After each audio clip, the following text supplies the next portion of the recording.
તો દિલ્હીમાં યોજાનાર પ્રજાસત્તાક પર્વની રાષ્ટ્રીય પરેડમાં ગુજરાતનો ટેબલો બનશે આકર્ષણનું કેન્દ્ર। ગુજરાતના સરહદી પ્રવાસનની વૈશ્વિક ઓળખ સમાન ધોરડોનો ટેબલો પરેડમાં રજૂ કરાશે। આ ટેબલોમાં ધોરડોના ભૂંગા તરીકે ઓળખાતા ઘર, સ્થાનિક હસ્તકલા અને રોગાન કલા, રણોત્સવ, ટેન્ટ સિટી, યુનેસ્કોએ તાજેતરમાં જાહેર કરેલા ગુજરાતના અમૃત સાંસ્કૃતિક વારસા સમા ગરબાનો સમાવેશ કરવામાં આવ્યો છે।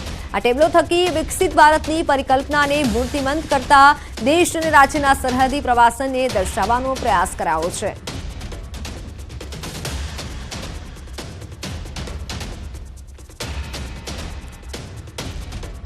તો જૂનાગઢમાં 26મી જાન્યુઆરીની રાજ્યકક્ષાની ઉજવણી થવાની છે, ત્યારે વહીવટીતંત્ર તેમજ પોલીસ વિભાગ દ્વારા ખાસ કાર્યક્રમનું આયોજન કરાયું છે, જેમાં જૂનાગઢ પોલીસ દ્વારા મશાલ પેટીનું આયોજન કરવામાં આવ્યું હતું, જેમાં 300થી વધુ પોલીસ કર્મચારીઓએ મશાલ દ્વારા અનેક કૃતિઓ રજૂ કરી હતી।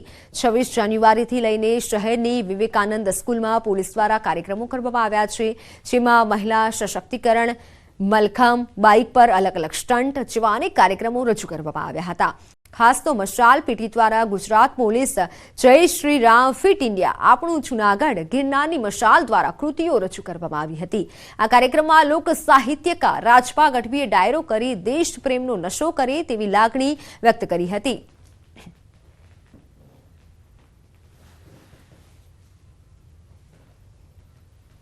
આવા નશા લાગી જાય કંઈક કરી બતાવવાના તો અદ્ભુત ભારત વર્ષમાં આપણે જોઈ શકીએ। એમ જે આપણે કહીએ ને કે રામ આવ્યા આમાં, એમ ખરેખર ગુજરાત અને જૂનાગઢ પોલીસમાં એવા રામ આવ્યા કે યુવાધન જાગશે, હવે એને ખબર પડશે કે નશો કરવો હોય તો આવો કરી બતાવી કોકને કે આપણા યુવાધન દીકરી દીકરાઓ શું કરી શકે। પ્રજા નજીક આવે અને આ આયોજનમાં અલગ અલગ ફિટ ઇન્ડિયાની મૂવમેન્ટ સાથે સાથે નો ડ્રગ્સની થીમ અને લોકલ ગિરનાર અને ગુજરાત પોલીસના આ સમગ્ર કાર્યક્રમમાં એક અલગ પ્રકારે રજૂઆત થાય અને આગામી આ બંને કાર્યક્રમ છે 26મી જાન્યુઆરીના સારી રીતે થાય આ પ્રકારે આજે મશાલ પેટીનું અહીંયા જૂનાગઢ ખાતે આયોજન કરવામાં આવેલું હતું।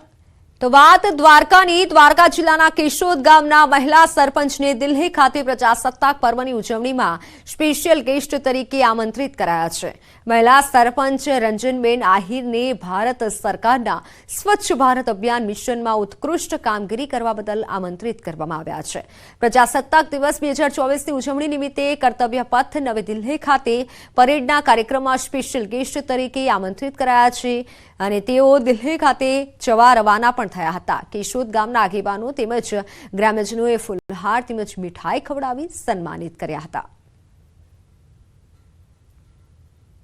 ખંભાળિયા તાલુકાના નાનકડું એવું ગામ કેશોદ ગામ, જેના પ્રજાસત્તાક પર્વ દિલ્હી મુકામે લાલ કિલ્લા ઉપર એક નાનકડા ગામના સરપંચને સ્પેશિયલ ગેસ્ટ તરીકે જે નિમંત્રણ કરવામાં આવ્યું છે તે આપણા જિલ્લા માટે, આપણા તાલુકા માટે તેમજ આપણા ગામ માટે ખૂબ જ ગૌરવપૂર્ણ બાબત કહેવાય। તો હાલ સમાચારોમાં સમય થયો છે વિરામનો।